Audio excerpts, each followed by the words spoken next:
thank you for joining today's webinar, which is focused on the Housing Association and delivering CX excellence to tenants in difficult times.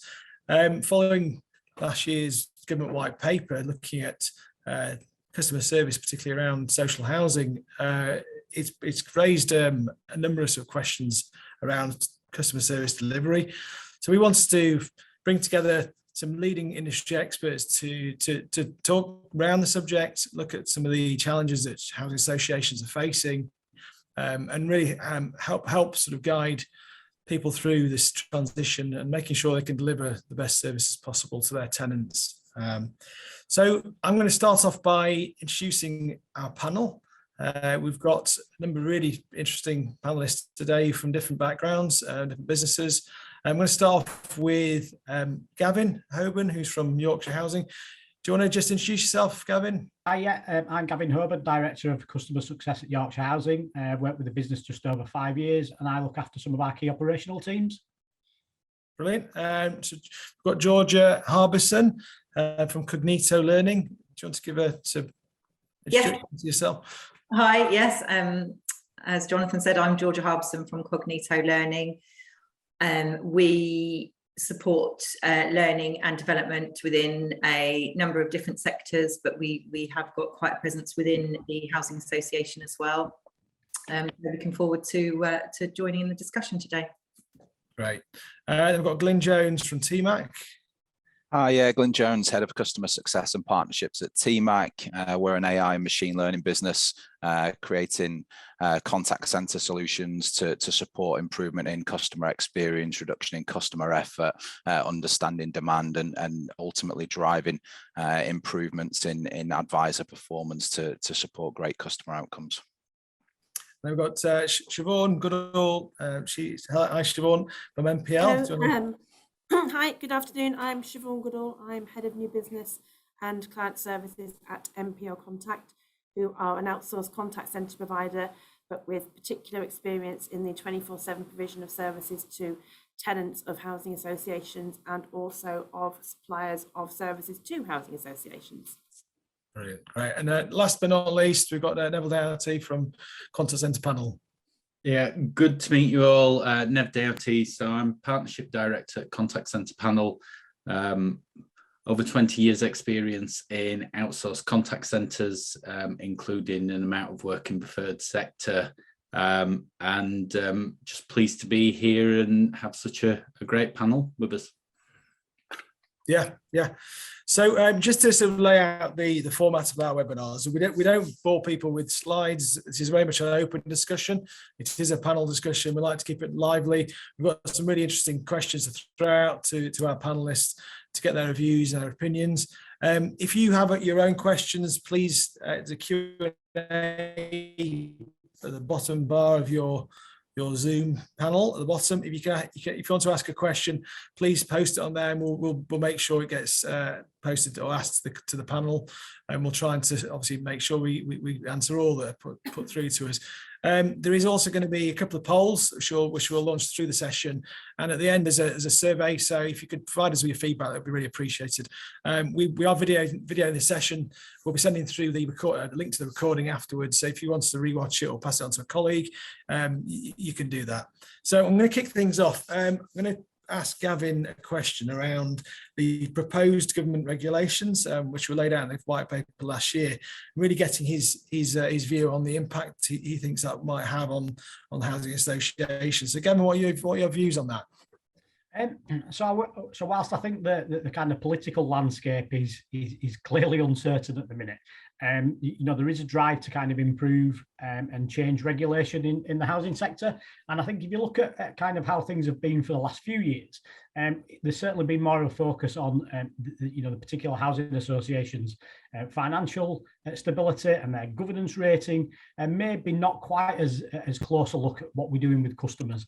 And I'm really pleased to see that there's been a significant shift on that. With the change that's coming in consumer regulations and an increased amount of kind of scrutiny in what we're doing with customers through things like tenant satisfaction measures. It's those things are really designed to kind of drive and improve, standards in the industry. It's there to kind of focus on making sure that the right accountability sits there from a customer point of view, and there's a level of improved transparency. So, I think it's really important that residents play a significant part in what happens in their association, that it's not just kind of an involvement that is there to tick a box. I think there's an equitable part to play for residents, for those of them that want to play a part. And at Yorkshire Housing, we've got a really kind of well-developed customer panel that do a huge amount of detailed scrutiny on the work that we do and are really involved. And then we've got broader panels that also then pick up kind of wider views. But I think that there's a real shift in emphasis really to really focus back on what's important for customers, and I think that's really welcome. Okay, so Siobhain, what do you think? What's your sort of views on what Gavin's covered? And it's always a balance between what you should answer that's the best commercial fit in supporting a tenant's needs versus what the tenant feels that you should answer in supporting their needs, depending on the time of day or the cost to support that. So having very clearly defined structures, and I'd say rules, but there's more of a process that applies both to the contact centre and how they deliver that service to the tenant, and also giving guidance to the tenant on what they can expect from that contact channel that they're going through at the time of day. Helps to make people feel empowered, that they know what to expect and what's going to happen next. And you can extend that to communicating through all parties that have a touch point with, and therefore having an impact on the service that's being delivered to the tenant. So a tenant would rightly expect that if they called in the middle of the night because there's a sewage leak, for example, worst case scenario, that they would be able to be put in touch with somebody who can arrange a decant for them at that moment in time, so that they're safely and quickly rehoused. Whereas if somebody rings up and expects that they have no hot water and it's June and they are a healthy young person, that they would be reasonably expected to wait till the following morning for that to come out and be remedied.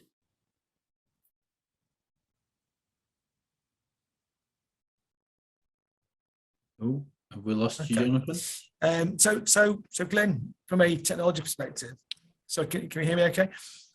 Yeah. From a technology perspective, Glynn, obviously my technology is not working too well right now, but what's your viewpoint? Yeah, I think it's an exciting time to look at using technology to aid the kind of customer journey, understanding more of the voice of the customer, especially if there's going to be more regulation on customer service going forward, using things like speech analytics to understand customer effort, to understand more about your customer experience, understand what's driving demand and seasonality, so that then you can look to change your communication methods to different customers at different times of the year, because you'll get a really good understanding of kind of what's driving demand at different times, and could potentially then be proactive in terms of the way that you communicate to them instead of being reactive and dealing with issues as they come up. You can get in front of them. So yeah, I think technology's got a big part to play in really driving forward that customer experience, and also I'm sure Georgia will touch on this as well, but ensuring that the agents are fully upskilled, have got all of the knowledge that they need to do a great job on each and every interaction, really kind of optimizing those different customer experiences. I think technology can really aid in doing that as well. Okay, yeah. So yeah, from a training perspective, how important is that, Georgia? Yeah, so I think, within the new government white paper, it did set out that they are going to be kind of regulating the housing associations on how they train and qualify their staff.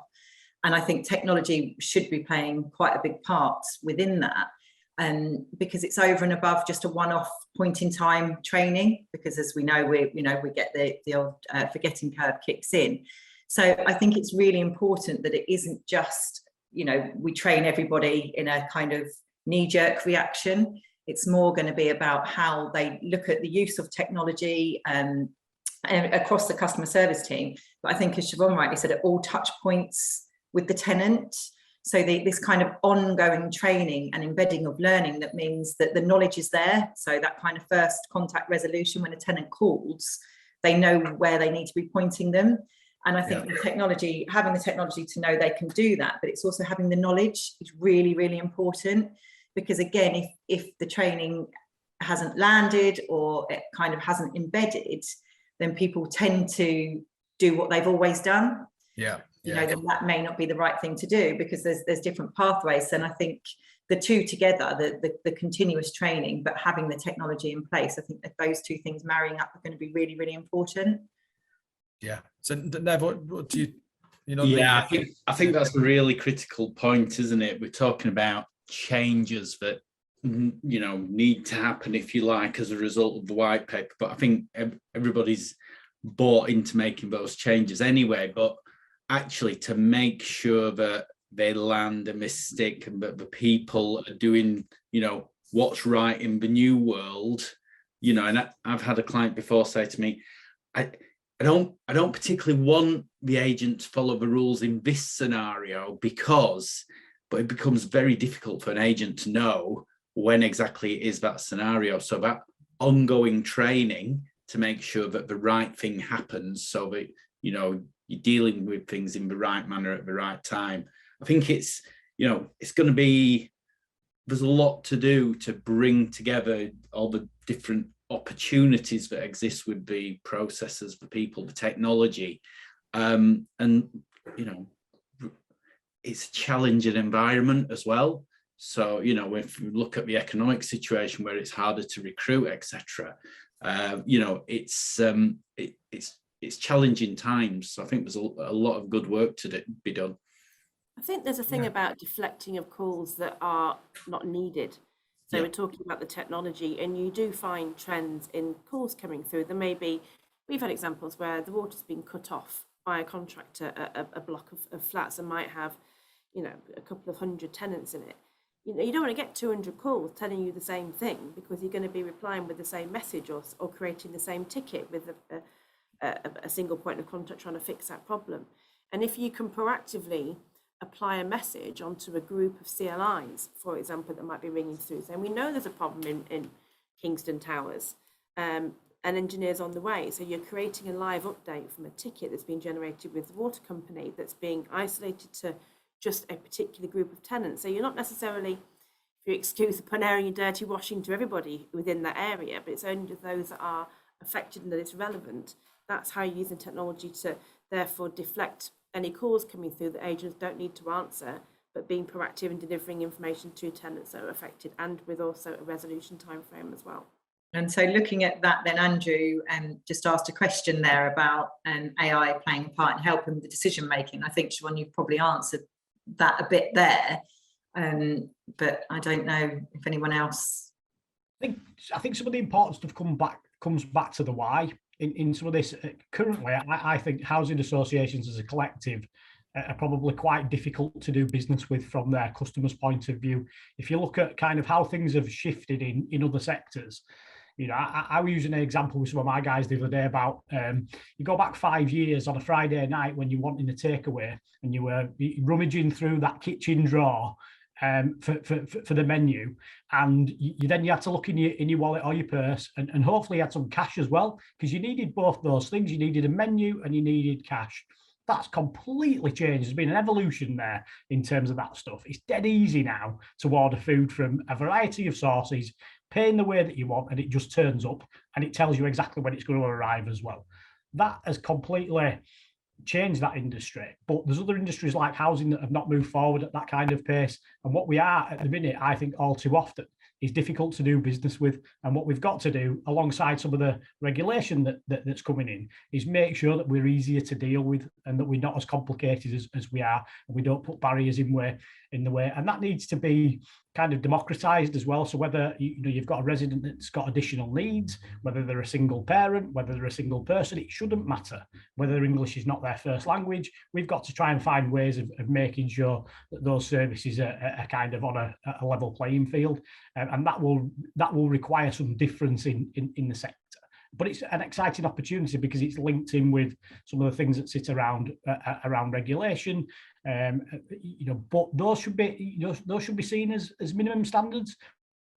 And this is where our minimum standards should be. Beyond that, and change how we operate. So Gavin, proposing this league table, which you mentioned before, do you think that would be a good thing? I think transparency in the sector is not a bad thing. I think nobody's typically comfortable with things like league tabling, but I think increased transparency is never a bad thing, and I think that then drives businesses to kind of improve their kind of activities, because they know that it's going to be out there in the public domain, and consumers of services have never been more savvy. They know where to look, they know where to find things, and if they can use those things to kind of prod and poke at you with, then that's what they'll do. So, from my perspective, it's really important that the transparency is there, and that you're clear and honest about the services that you deliver, because if you are, you'll get feedback.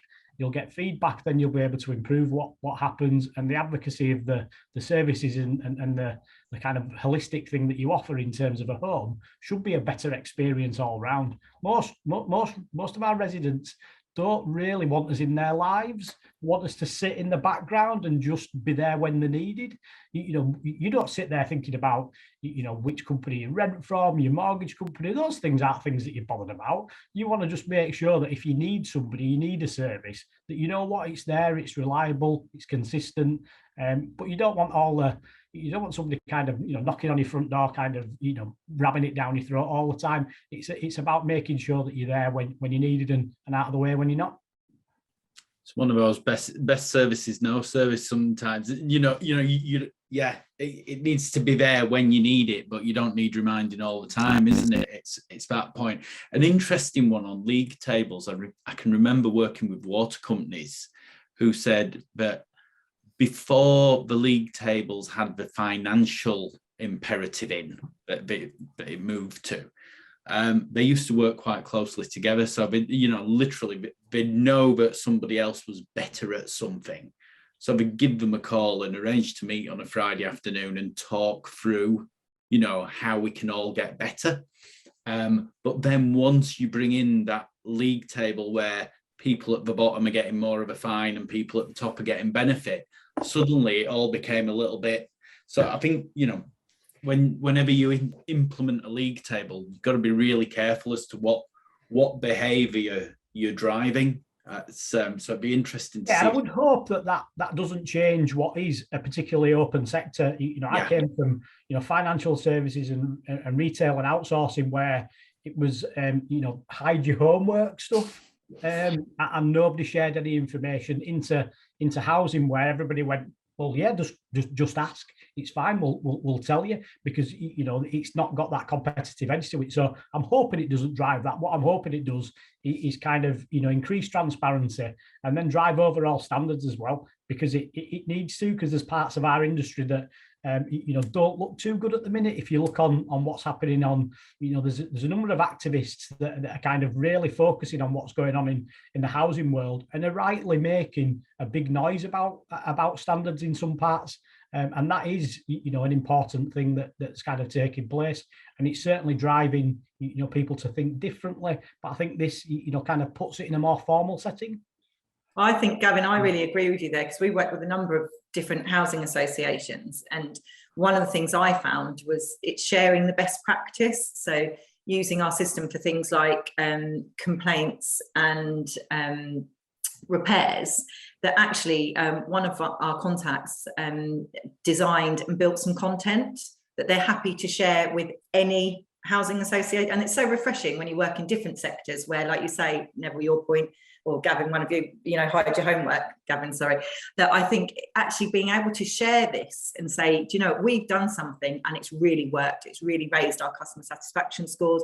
We've seen, repair issues and problems being dealt with much quicker, and we can share this with everybody, that openness stays, because I think that will really help with the standards, that the standards are matched across, because I think that's where the aim is, isn't it? And just whether the league tables kind of prevent that, or whether they just mean that you're all striving to. We find from. No. Sorry, George. I was just going to, for a similar sort of thing, we found from an outsourcing perspective, if you're introducing the league tables, it's very important that every party that's involved in delivery of the service to that tenant or to that housing association has the right measures and the right objectives, or the same objectives and measures in place. So for one company, so for example, if there's a help desk being engaged to provide the electrical support for repairs and maintenance, their success measures might be that we only go to, there's a proportion of calls that are fulfill the criteria of being out of hours, some that don't. But if they haven't been paid, or if they don't have the right number of electricians on call, or it's slightly out of area, they won't go. But they feel they've met their obligations, that they've given a response, whereas the tenant's still left in the middle, and the contact centre agent is trying to find a solution to their problem, and it's the middle of the night, but nobody else is taking ownership on the customer experience because they've got different targets and different measures or different contracts in place. And that's one of the big challenges that we find, is that who is on the customer's side, who's on the tenant side, and who's the person in the middle. Had a question come through actually on chat. So it's from Andrew. I've been looking at HACT's data standards recently, which shows a lot of promise, but requires take up from all it has to be truly effective. Interested to look at places like Netherlands, who standardise their software to ensure the measurements are comparable. I don't know if Glynn, if you've got a view on that one. Yeah, I mean, standardizing in software, I mean, look, it takes away some of the innovation that is seen from different companies in kind of driving that forward. I think, you know, obviously, if we've going to have move into standardized and regulated customer service and league tables, there's going to be a set of measures that are going to be comparable. And I suppose it's how do you then use technology and use data to drive those metrics forward for your particular housing association, and how do you share that with other people? And I think a key point that you touched on before, Gavin, as well, was feedback, getting feedback from customers and from tenants. You know, it's so sporadic in terms of how you pick that up, whether it's through customer satisfaction surveys or the odd quality check that you do here and there on a small sample of calls. How do you understand more about what every customer's saying, using things like speech analytics to listen to every single call and understand you know, what's happening on every interaction, then aggregate that up and really kind of share that best practice and drive those kind of great customer outcomes on every single call. That's obviously going to aid each and every housing association. And I think providers need to, you know, look at this as a big opportunity. You know, whilst there'll be, you know, how we rated through things like tenant satisfaction measures, the overriding thing for me though is this is the right thing to do. So, you know, forget the backdrop of it all. This is about improving services for the people that live in the homes that we, you know, have got a massive part to play in. It's a significant role, isn't it? If you think about the role of somebody that looks after your home, probably right up there with some of the most important things in your life, and making sure we're doing that in a way that suits you. And that's starting to change as well. So, you know, traditional models of just ringing up and waiting on a call, you know, those are dying out for certain generations, and certain groups of people don't want to pick the call up. I mean, my 15-year-old daughter, if I ever ring her, it's like, what are you ringing me for? She's horrified that I've not sent a message in advance to explain why I'm calling. But there's generations of people that look at things in a very different light, and I think as an industry we've got to make sure that we cater for kind of a broad set of needs, because there will always be people that need additional support, additional you know, kind of help, and I think it's important that we kind of cater right, you know, broadly for those things. And I think understanding the quality of what we do and making sure that that's consistent, then I think that's a key part of what we're here to do. Right, yeah, brilliant. And I think I've got a question here around just delivering consistent quality service. But we've covered a few bits of this, but what are the most important elements? Nev, do you want to give us your thoughts on that? Yeah, I suppose that consistency of quality, you know, and I think the point that Glynn made earlier about, you know, actually listen, if you've got the technology to listen to and apply speech analytics to every call versus, you know, you'll have so many people who are happy with the service but might not fill in the survey, and you know, I think very often you can lose that context, which I think for your people who are working in your organization, I think it's really key that actually you look at what the things that you do well. And I think, you know, to Gavin's point, this is really important, isn't it? It's that most important space that you've got. It's your home that you're talking about. You know, you're servicing people's homes and making sure that they're looked after. So I suppose making sure that you've got clear processes that work for your, you know, for your residents, tenants, for your people, that you've got that thread that runs all the way through all your supply network.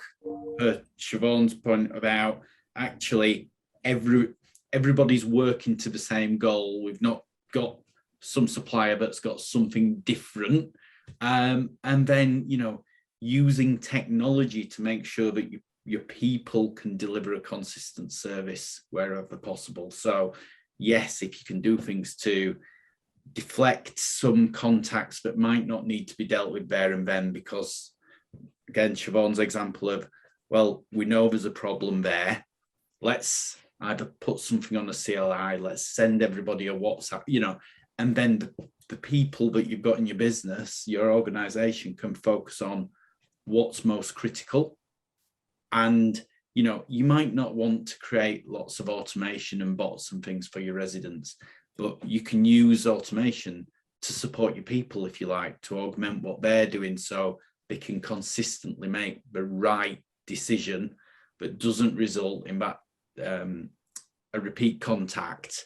So you're reducing cost, but critically, you're improving the experience. And I think that, for me, it's really easy to say, it's a lot harder to do.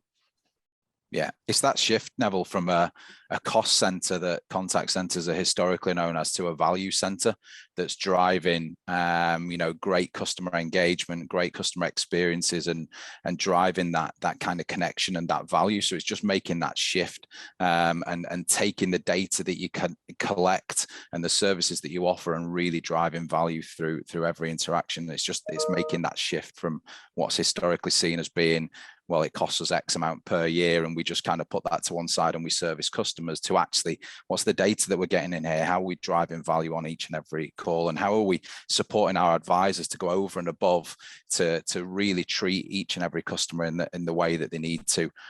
So yeah, it's making that shift for me. We're a sector largely built on failure as well. So we wait for something to go wrong. So whether it's, you know, something that changes a person's circumstances, that's a challenge for them, whether it's something to do with the asset and the property, we typically sat there waiting for a call or a message or somebody to come through and tell us that something's happened. I think the improvements that we can make by utilising data and some of the things that Glynn's kind of covered, I think this takes us then with a bigger opportunity in the sector as well, which is to move to a more preemptive model.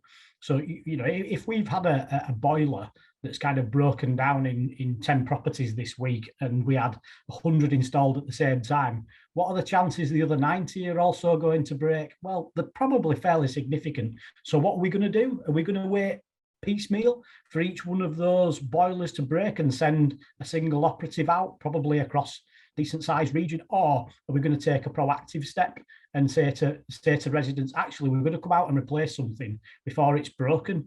And that's a massive shift in emphasis in the sector, is that we're trying to, you know, solve things before they go wrong. And that's probably more of a subtle change for people as well, certainly on the receiving end of those services, because they probably don't know that things have stopped breaking because you've been out there and you've done bits of maintenance. But I think that the utilisation of data carries a significant opportunity for the sector in the future. So, yeah, so I suppose that's that quick, efficient resolution piece, isn't it? It's making sure things are actually maintained ahead, so you don't get to the point where there's a problem. Georgia, what's your thoughts on this from a training perspective? Again, I think it's the education piece, isn't it? Where we're kind of predominantly talking about the the contact centres, customer service teams, but it goes back to educating the wider audience as well, and having that kind of continuous knowledge that's stripped down. So I do think that, and being able to communicate things quite rapidly as well. So I think Gavin's point there about knowing that you installed the 100 boilers and 10 have gone, but it depends where the knowledge is shared as well, because there might only be one team that knew, the installation team knew that, but then the repairs team aren't necessarily aware of. I mean, I'm not too sure with how the technology marries up, but again, it's having that knowledge of knowing where to look, knowing where to go within the systems very, very quickly and easily, so that you can deal with it first time, rather than, you know, having to go and look and find the information or contact people back. And again, for me, it's all about making sure that the right people have the right knowledge to, you know, to give the customers the best, you know, the best service that they can get. And I think, you know, I think Gavin's made some really, really interesting points, and actually having someone from the inside sharing this, that, you know, how easy is it to access that information? I know obviously you're all going to have different systems and stuff like that, but do you think you're quite joined up from a systems perspective to kind of have that information to hand? No, and I think, you know, we will be got, you know, a number of activities that and kind of creating that kind of lake of data that allows us then to do more preemptive things. But, you know, some of us are running on legacy systems, some of us are running on kind of more modern things, but typically most of us will be running on multiple systems. That will probably be one of the challenges, and then drawing together that information is always one of the difficulties between teams and functions. So I think, you know, in order for the sector to get that stuff right, you know, we're making a heavy investment in kind of, you know, in data and business intelligence, and I think, you know, kind of having that in place will kind of give that foundational layer to then, you know, do some of the more complex things. And it's not just about things like the asset as well. You know, it might be that we can learn things about our customers that help us intervene or prompt things. You know, we you know, this year probably the number one thing that's keeping me awake at night is the cost of living and the impact it's going to have on our residents. So, you know, there's an opportunity with data to kind of utilize that and to try and preempt where we think some of the more significant challenges will be, and that will then allow us to focus our attentions in the right places rather than taking a blanket approach to things, which is typically what we do in the sector. But we're not quite there yet, but we've got, you know, very kind of clear ideas about where we want to get to and how we want to do things. So I think that's also important, having that kind of clear vision. And I think then having a communication tool to share that out across the organisation, and some kind of mechanism, so that, you know, when you're utilising the data and you find that information, it's then being able to share that out to everybody to say, you know, this is a trend we've noticed, you know, very, very quickly, being able to use some kind of internal, you know, whether it's through Teams or whether you know, different people use different things, you know, having a broadcast facility within some of the tools that you use to get information out to people. And I think someone touched on that at the beginning, so that then everyone's aware of it, that if a call comes in that's maybe coming into the wrong area, you're still aware of it, or aware of this issue, or aware of this trend, so you then know when to point them. So yeah, I think you raised a good point there, Georgia, just around the contact methods. And I know yeah, there's obviously, it's ever changing, so with different generations, they like different contact methods. So it'd be good to get, Nev, your view on sort of positive aspects of that and how you can connect with people in certain ways. I think, you know, the way that Gavin summarised the situation with the food ordering earlier in the call, you know, there's so many things where contact methods, channels, whatever you want to call it, are changing at pace in so many organisations.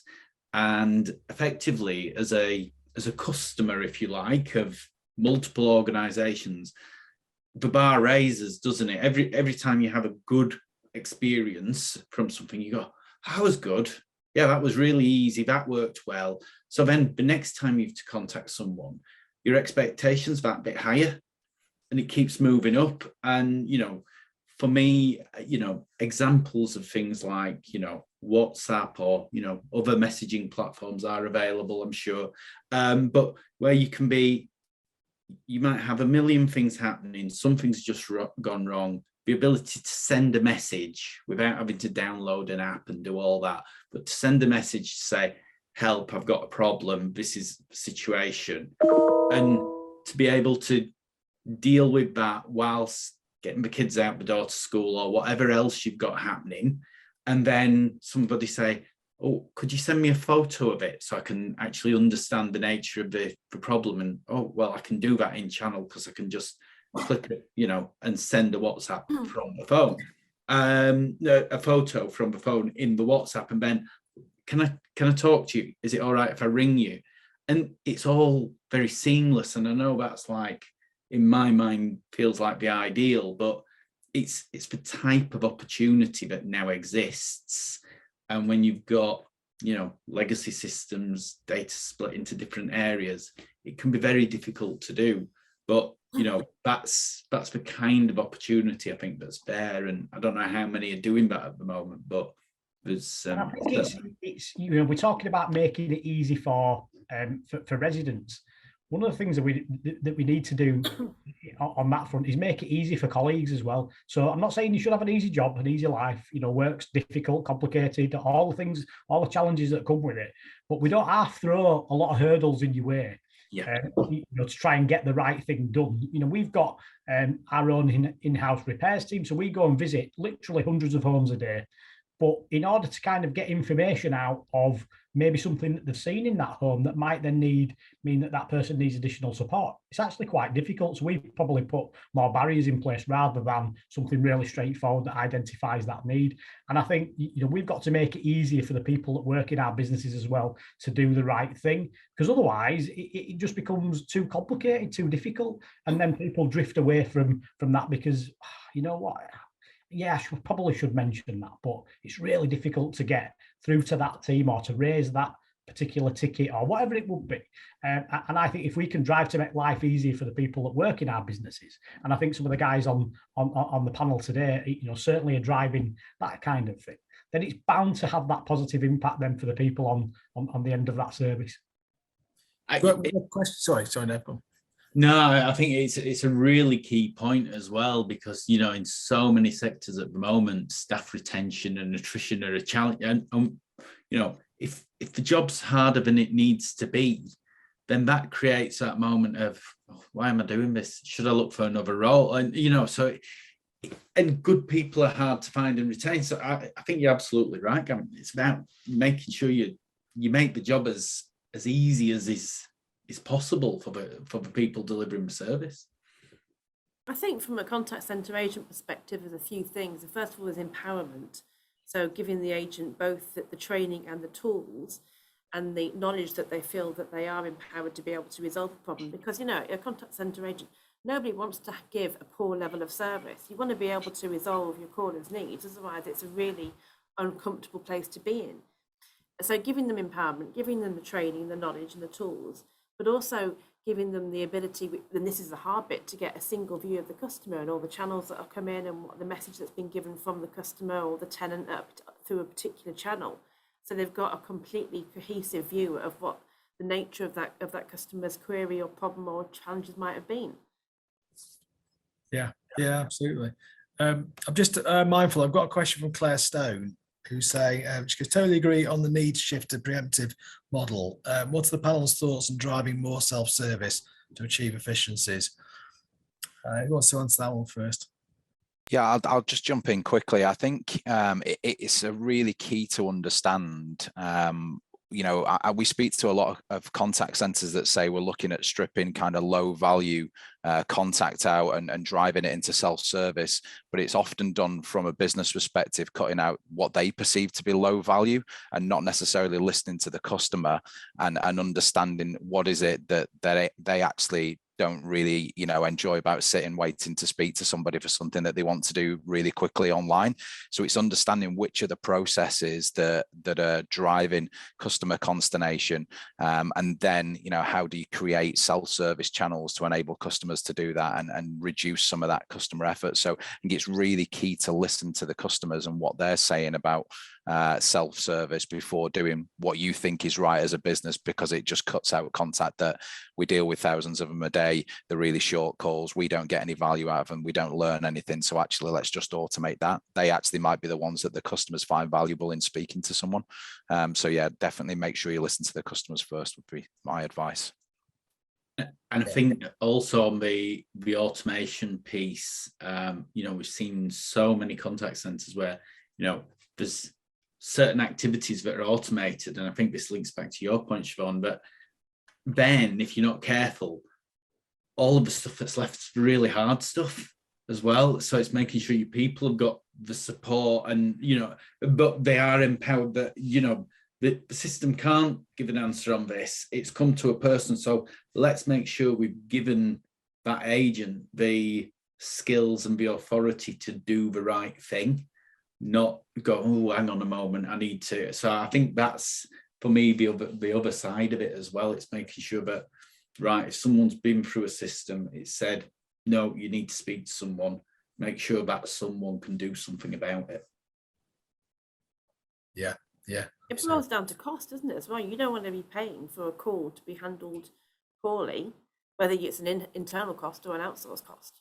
Yeah, I think the other thing as well is just making sure it sticks with me. I had a client who once walked into a contact centre and said to a group of operations managers, 22% of your staff are of more benefit to me sat in the canteen, because they were generating repeat calls, and the repeat calls took longer to deal with than the initial one. So they were actually creating more work than they were doing. Which I think that comes back down to that education piece as well, doesn't it? It's giving them the tools and the knowledge. And I think sometimes it's understanding the knowledge is where things are missing, because I think we deliver training and have e-learning modules and or quite comprehensive induction training programs, and then people are out on the floor, but then things change and your knowledge fades, and if you haven't answered a query for so long, and again, and I know I keep repeating it because it's what we do, but having that kind of that space learning, that repetition, actually you keep bringing stuff back for people to actually embed within them. But also if things change, policies change, getting that message out really, really quickly without having to do a whole, create a piece of e-learning or take everyone off the phones and sit them down. If you had a mechanism where you could very quickly update people with information, but then reinforce that by checking that they've learned it, I think that's quite a valuable tool as well, is understanding where the gaps are. And I think that ties into a lot, like Glynn's saying, with the speech analytics and having the KPIs, but then also knowing where the knowledge gaps are. So you can kind of bring the two things together to say, this is what people are saying on the phones, and this is what they're saying they know. How do we kind of fix those gaps to make sure that when the tenants call, that is being dealt with in the correct way, or being handled in the correct way, so that they're not then rolling on to another call, a second call, or a third call, because they just didn't have the knowledge. And it's not necessarily their fault, and they should be penalised. It's just about making sure that that kind of reinforcement piece is done on a consistent basis, not just at a point in time. Yeah. So what would you say the benefits are for a housing association to use a contact centre outsourcer? Siobhain, do you want to give your thoughts? They're limited. I mean, clearly seasonality and surges is where you would look at benefiting from an outsourcer, because if you can streamline training and streamline onboarding supported by experience and knowledge and systems, then you can use resource in a cost-effective way to allow you to respond to surges in demand, ensuring that you're still maintaining first contact resolution, not just taking a message because it's no point, and therefore fulfilling the customer's needs, often at a time when it's an emotional need. If you've got a particular problem driven by a seasonal effect, likely to be weather, so there's going to be an impact on your home and your house, so it's an emotional call. Having that on-demand access to resource that allows you to answer those calls without necessarily incurring additional overhead internally that you may not need all year, or kit you don't need, or space, or training, or team leader support, that fits in very nicely, be allowed you to deliver a service to your customer. Yeah. Neville, I'd echo all that. I think the other thing as well is having someone to work with you as a partner in terms of the path that they've already trodden. So it might be in your sector, it might be in another sector, but they can bring skills and experience that save you having to reinvent the wheel. So you might be able to get there a little bit faster. And I think that's, for me, having spent most of my working life in outsourcing, that's one of the things I love about it, is that you can look at something and go, right, okay, we did this before, and this is what we learned from it. These are some of the mistakes we made. How can we get you there faster? So I think that's always a benefit as well. And Gavin, from a housing association perspective, obviously you can see it. Do you see it differently or not? I think there's a balance, and I think it's quite a unique thing that kind of sits with each association. You know, I worked in outsourcing for a number of in-source model. Put the other way around, whichever it is. But I've worked on both sides of it, and I can see the kind of benefits of outsourcing. I think the things that Nev and Siobhain have covered, are really kind of pertinent.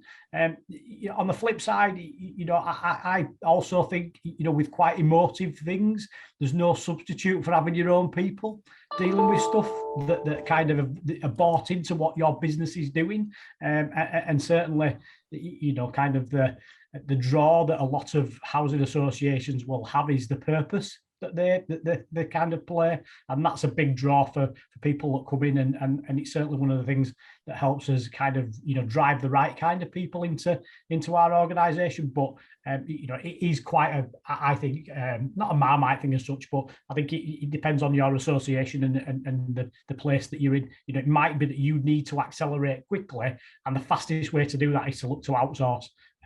Because you can leverage then that vast experience that covers broad sectors, and as Siobhain said, I think definitely the thing around seasonality, which is always a challenge in our world. So I could happily argue either side, having been in both camps. I think that's the key thing, is it's got to be right for the organisation and the situation at the time. There's no one size fits all, is there? And I think that's the key thing. There might be times when you go, actually, we need to keep this in our own building, and maybe in-source is the answer at that point. If you need more people, then you can recruit yourself. So I think, there's all sorts of possibilities. I think that's the key thing. Yeah. Right. So I'm mindful of time. We've kind of hit the end of the session, but it would be good to get everyone's just maybe two things you would recommend to a housing association to consider currently. Shall I go around the table to Glynn? You're first on my screen. Yeah, two things. So yeah, I just kind of repeat what I've said earlier, ensuring that you're listening to your customers on each and every call, and, utilizing technology where possible to, speech analytics is absolutely fantastic at really understanding what's happening across every single one of your contacts, not a subset that you listen to or based off surveys that people want to respond. I think another really key advantage, and Gavin mentioned this before with the cost of living crisis, but customer vulnerability is obviously being driven, a huge increase in vulnerability through the cost of living crisis. So using technology to understand how to support these customers, how to change your processes, how to empower your people to drive great outcomes and support people with vulnerability. So yeah, I think using technology to understand that and support people through a really challenging time is absolutely key. Yeah, great. Georgia? Yeah, completely agree with everything Glynn said around using technology, but I think it's that and to touch on Gavin's point about data. So when it comes to training and knowledge, is a kind of continuous analytics of understanding where gaps are, and then ensuring that you have the right tools in place to help to fix those gaps, or identify, where there's potential problems, but also where there's rising stars or champions. So if you're picking up, because I've sort of touched on gaps in knowledge, but actually, pointing out where your champions are, because if you've got people within an organisation who actually really get it and really understand it, then, it's great for succession planning, or, for having buddies and things like that. So it's about understanding knowledge from a gaps perspective, but also from a real knowledge perspective. Okay. Siobhain? So I think the first one really is making sure that every organisation or party or company who has an impact on the customer experience has the same aligned targets or objectives. And then the second one I would suggest would be about communication. So following on from that, making sure that any activity that might have an impact on the customer experience proactively, like maintenance, is communicated to those who have the communication with the customer, so that therefore if there's going to be a lift out, they know there's going to be a lift out if the customer subsequently calls in. So communication and aligned targets. Okay, Gavin? Yeah, absolutely. You know, listening to what your customers have got to say, but more than that, you're going to infuriate them if you listen to them and do nothing about it. So if you're going to listen, if you're going to draw in lots of information and you're going to ask people's opinions, do something with it. Don't just kind of sit on that information, because that's almost worse than not listening in the first place, is kind of drawing that information in. And then I think it's a combination of kind of really utilising, you know, data, but sprinkle on top of that the magic, which is the experience of your people. You know, those are the ones that are out knocking on doors, you know, changing, you know, parts in a boiler. They know so much about what goes on in your business. I think if you can sprinkle that on top of what your data's saying, that's kind of the magic stuff that we're all looking for. Great. And Nev, last but not least. Yeah, so I think it's a very difficult set of things to follow, because I think it's all fantastic advice, and you know, and it's what's needed. I think those aligned goals, and as I've written that down, and then Gavin just said about making sure that your people on the front line, and actually that joining together of what's happening, the people who are out and about with your people in your contact center, you know, everybody aligned to the same goal, sharing the information, and you know, just using the tech to sort of liberate your people, make the job as easy as you can, or empower, and make sure you empower them. Again, you might use tech and insight to do that as well as policy. So lots to do. Yeah, really good. All right, well, that concludes our webinar today. I hope everyone enjoyed listening in. I certainly did. I've enjoyed being part of it. Thanks to all our panelists for their contributions. There's a couple of things. We will be sending out a link after the webinar to a recording that'll come out the next day. So if you want to listen to it again or pass it on to a colleague, you can do that. There's a short survey at the end. If you could give us your thoughts, we'd really appreciate it. Any feedback we take on board. And yeah, that's great. So thank you all, and enjoy the rest of your day all. Thank you. Thank you, everybody. Thank you. Bye-bye.